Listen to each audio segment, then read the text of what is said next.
வணக்கம் நண்பர்களே, நான் உங்கள் அஸ்ட்ரோலான்ஸ்.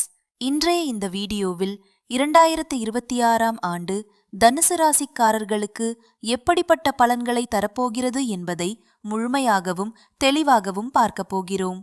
தனுசு ராசி 2026ஆம் ஆண்டு பலன்கள்.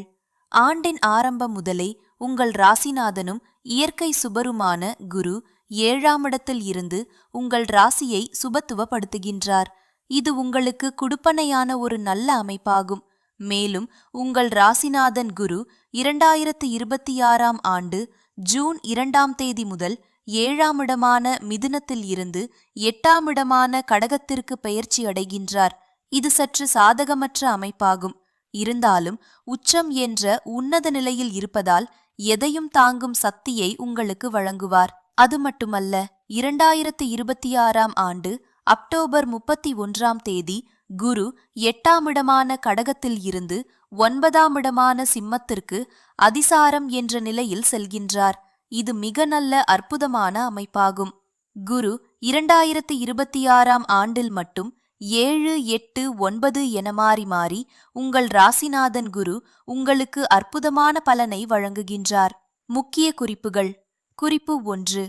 சனி தற்போது 4ஆம் இடத்தில் இருந்து கல்வியில் தடை, மன அழுத்தம், தாயுடன் மனக்கசப்பு, தொழிலில் சோர்வு போன்ற சிரமங்களை வழங்கி வருகிறார். இந்த நிலை மார்ச் மாதம் முதல் படிப்படியாக குறைந்து ஜூன் மாதம் முதல் சாதகமாக மாறும். குறிப்பு 2. ராகு தற்போது 2ஆம் இடத்தில் சுபத்துவமில்லாமல் தனி வலிமை பெறுகிறார். 2. இதனால் குடும்பத்தில் குழப்பம், பேச்சில் தவறான புரிதல்கள், பண விஷயங்களில் சிக்கல்கள் ஏற்படலாம். விட்டு கொடுத்து செல்வதும் வார்த்தைகளில் கட்டுப்பாடும் அவசியம். குறிப்பு 3. சித்திரை மாதம் சுமாரான மாதமாகவும் நவம்பர் டிசம்பர் மாதங்கள் நல்ல மாதங்களாக கணிக்கப்படுகின்றன. முடிவாக 2026ஆம் ஆண்டு தனுசு ராசிக்காரர்களுக்கு 60% நல்லதே நடக்கும் ஒரு சிறந்த ஆண்டாக அமையப் போகின்றன.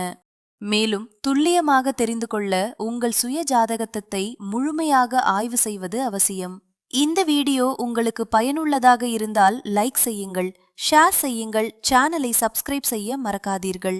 மீண்டும் சந்திப்போம். வாழ்க வளமுடன்.